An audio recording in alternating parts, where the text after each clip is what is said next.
Movie की शुरुआत होती है तो हम इभा नाम का 13 साल की एक लड़की को देखते हैं। इभा के पास कुछ ज्यादा करने का काम नहीं होता, इसलिए वो इसी बीच में ज्यादातर अपना टाइम स्पेंड करती है। वहीं एक दिन इभा बीच में देखती है कि कुछ लोगों के बीच झगड़ा हो रहा है। वहाँ पर जॉन नाम का लड़का भी होता है जो 18 साल का था।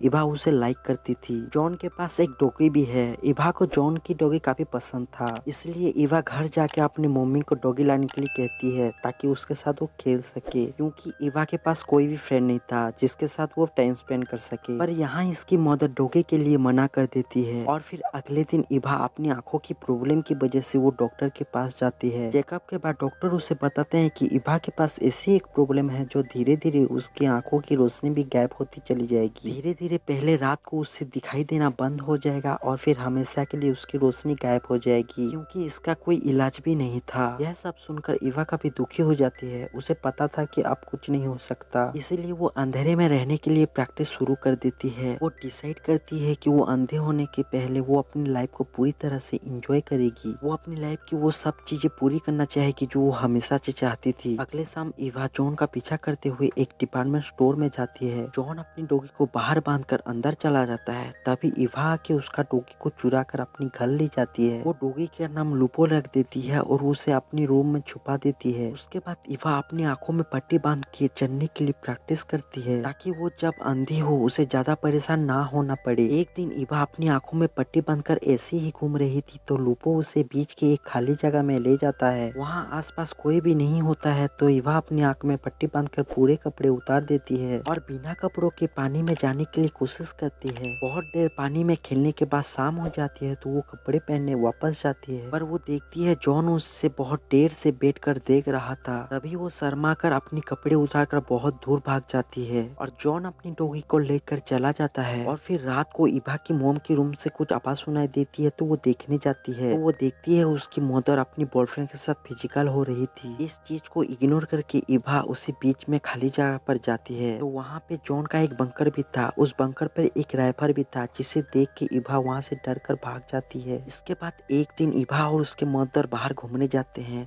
शाम में जब वो घर आते हैं तो लूपो उनके घर में बेहोश पड़ा हुआ रहता है। उसके पैर में काफी चोट लगी थी। इभा की मोम उसके पैर में पट्टी लगा देती है। तो इभा को लगता है कि जॉन को भी कुछ हुआ रहेगा, इसलिए वो बीच में जाती है।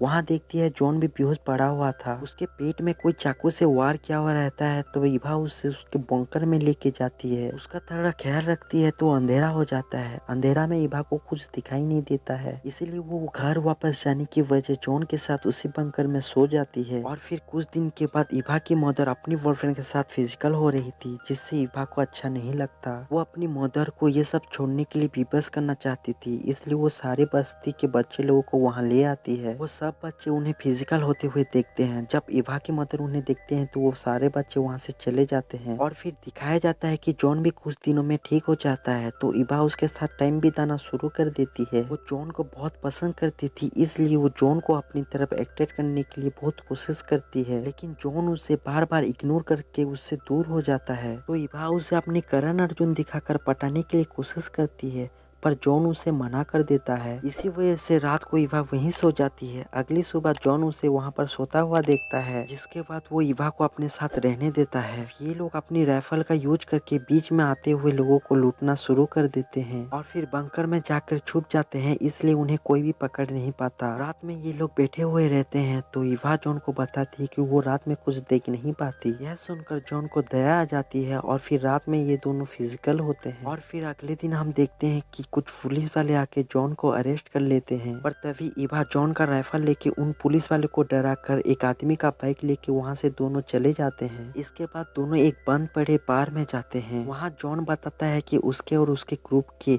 एक जेसिका नाम की लड़की के लिए लड़ाई हुई थी, जिसे जॉन लाइक भी करता था। जेसिका के वजह से उन लोग उसे चाकू से अटैक भी किया था। जॉन का सामान अपनी ग्रुप का लोगों के पास में रह गया था, इसलिए वो उसे वापस लेने के लिए सोचता है। कुछ दिनों के बाद जेसिका का शादी होने वाला था तो उसे भी वो रोकने के लिए बोलता है। इसके बाद ये लोग उस जगह पर जाते हैं जहाँ जेसिका का शादी होने वाली थी। जॉन ने एक प्लान बनाया होता है तो इभा को पूरा प्लान समझाकर उसे अपने सामान लेने के लिए भेज देता है। इभा वहाँ जाकर एक नौकर होने का नाटक करती है और शादी में शामिल हो जाती है। शाम में सब लोग शादी के लिए डांस कर रहे होते हैं, तभी किसी का भी ध्यान नहीं होता है तो इभा चुपके से उसी बहन के पास जाती है।